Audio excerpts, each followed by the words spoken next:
Yaxshi odamni qatdan bilsa bo'ladi. Mana hozir mayka chiqinglarda hamma yaxshi ko'rinadi chetda. Hammalaring farishtadek ko'rinyapsizlar menga hozir. Zo'r, taqvodor, avliyo, yaxshi odamga o'xshab o'tiribsizlar, lekin unaqa emas. Mendan boshlab ichimizda hozir g'iybatchi ham bor, yolg'onchi ham bor. Ota-onasini xafa qiladigan ham bor, kelinni xorlaydigan ham bor. O'tiraveradi bu joy namoz kirsa o'tiraveradi. Yomon odamning belgisi tili yomon bo'ladi yomon odamda.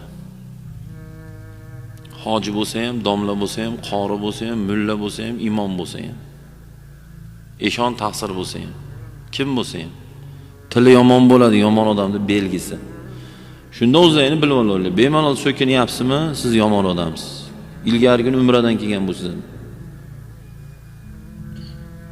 kipora Qur'on yodlagan bo'lsangiz ham tilingizdan yomon gap chiqyaptimi, biling siz yomon odamsiz. Nimaga? Luqmon Hakimning gaplari bor-da.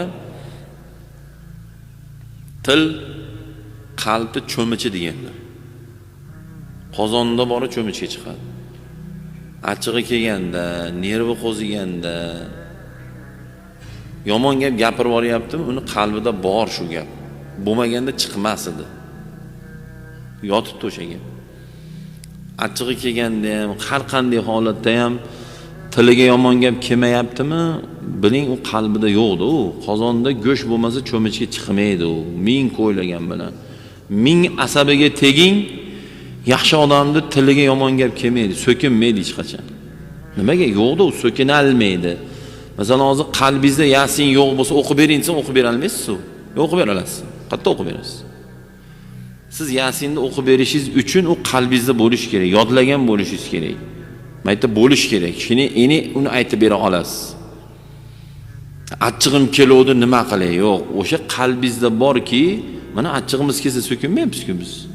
Biz achchig'imiz kelmaydi, biz jinni emas biz. Biz ham achchig'imiz keladi. Tijoratimizda, oilamizda, hayotda. Yana kimdirlar mana. Nimaga so'kin bormayapti o'sha? Uni ham achchig'i keladi, uni ham asabi buziladi. Nimaga biz achchig'imiz kelsa biz so'kin borishimiz kerak? Sabab qalbda bor bu narsa bu.